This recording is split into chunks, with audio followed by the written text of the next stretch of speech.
во время урожая картошки цена на местах начала падать, образовывается потенциал на экспорт. Там, где капельное орошение, там, где новые технологии, там гарантированный урожай.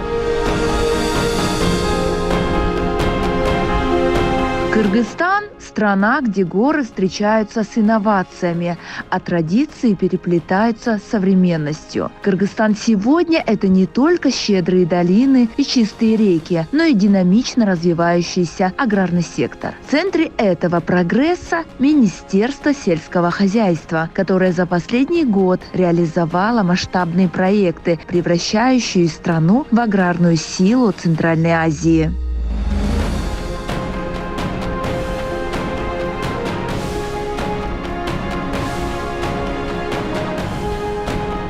Страна использует передовые технологии и государственные программы для поддержки фермеров и повышения урожайности. Ключевым инструментом стала программа кредитования агропромышленного комплекса. Благодаря ей фермеры получают льготные займы на покупку современной техники, семян и удобрений.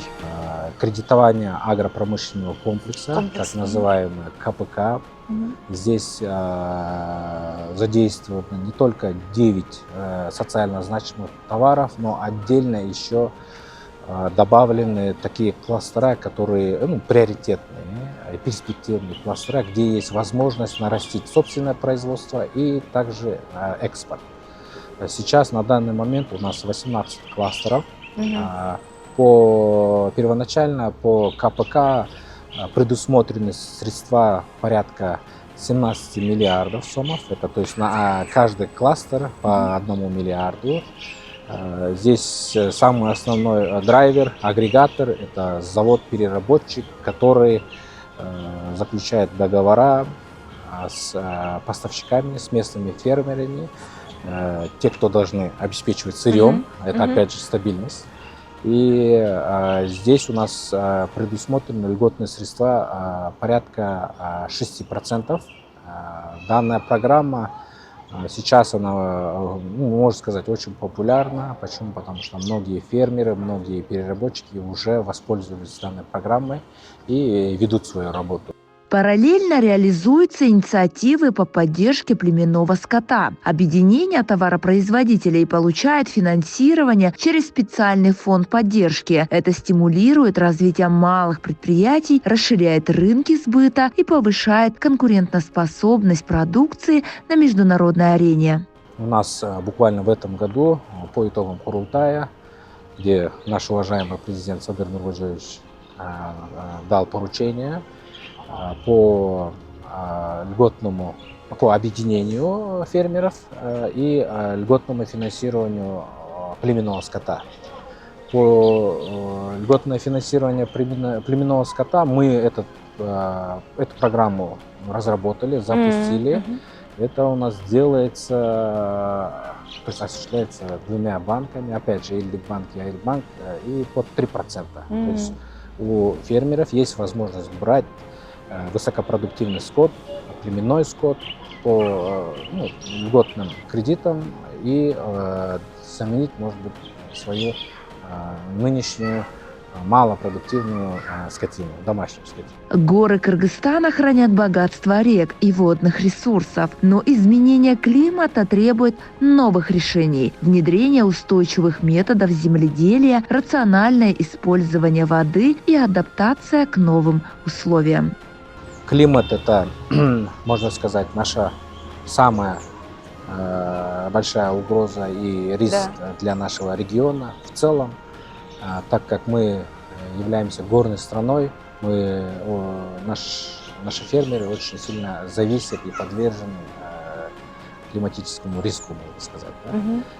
В прошлом году, как раз, если не ошибаюсь, в августе месяце по указу президента Кыргызской республики также отдельно особое внимание уделяется ирригации. Если мы возьмем статистику, то по сравнению с прошлыми, можно сказать, годами, с 2021 года сейчас очень большое внимание уделяется именно строительству тех же бассейнов суточного регулирования, бассейнов декадного регулирования. Отдельно очень большое внимание уделяется ремонту ирригационных систем и сооружений. Также именно по поручению, можно сказать, Бахыта Юргешевича мы уделяем внимание новым технологиям. В прошлом году у нас подписано соглашение с английской компанией Canvas по строительству завода гибкого бетона.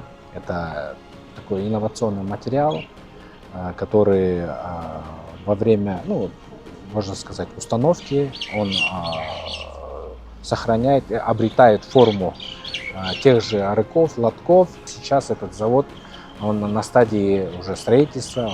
Министерство активно внедряет проекты по рациональному использованию водных ресурсов, модернизирует ирригационные системы и обучает фермеров экологичным практикам. Все это создает основу для устойчивого развития сектора. Ирригация сейчас у нас на первом месте.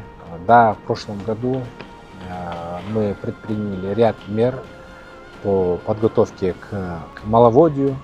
Давайте так скажу. Почему? Потому что в этом году не только жаркая погода влияет на воду, на образование воды, но и холодная погода очень сильно влияет на образование воды в реке. Поэтому мы сильно зависим от погоды. И мы ведем сейчас работу по энергосберегающим технологиям, отдельно по водосберегающим технологиям. Это та же самая капельное орошение, это дождевальное оборудование. Есть в рамках КПК и тех программ, которых я указал выше, есть специальное направление по приобретению данного оборудования, данной техники в лизинг и на льготных условиях. Поэтому призвал бы фермеров воспользоваться этой программой, приобрести водосберегающую технологию, системы и оборудование. И там, где капельное орошение, там, где новые технологии, там гарантированный урожай.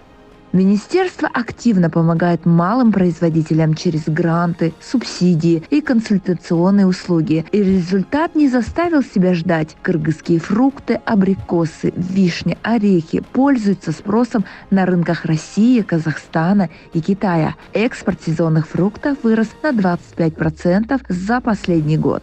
Клубника, малина, ягоды. Вот сейчас она у нас, можно сказать, в ударе, уходит на экспорт. Сейчас уже поспевает бахчевые, это арбуз, это дыня. Вот буквально на днях мы уже сможем увидеть нашу выращенную нашими фермерами продукцию уже на рынках. Определены 9 направлений, социально значимые товары. Это молоко, мясо, хлебобулочные изделия, картофель, пшеница, масло растительное. И по 3 видам мы полностью себя обеспечиваем. Также у нас есть возможность экспорта. Тот же картофель. Если у нас собственное производство порядка 1 200 000 тонн, то наше собственное потребление это порядка 700-800 000 тонн. И у нас остается порядка 300-400 000 тонн возможность экспортировать. Кстати, в 2024 году у нас действительно сложилась такая хорошая, можно сказать, хороший результат. Осень 2024 года, когда во время урожая картошки цена на местах начала падать, порядка 15-20 сом, и фермеры пытались быстро сбыть этот товар, свой товар. Но именно по прогнозу нашего министерства мы посоветовали, то есть сохранить ее, продержать ее до Нового года, это 3-4 месяца, и мы давали прогноз, что цена, когда картофель поднимется, и фермеры смогут его сбыть гораздо дороже. Фермеры продавали подороже, то есть это 40 50 сомов оптовая цена. Сейчас тоже примерно такая цена держится, но сейчас уже вышел ранний картофель.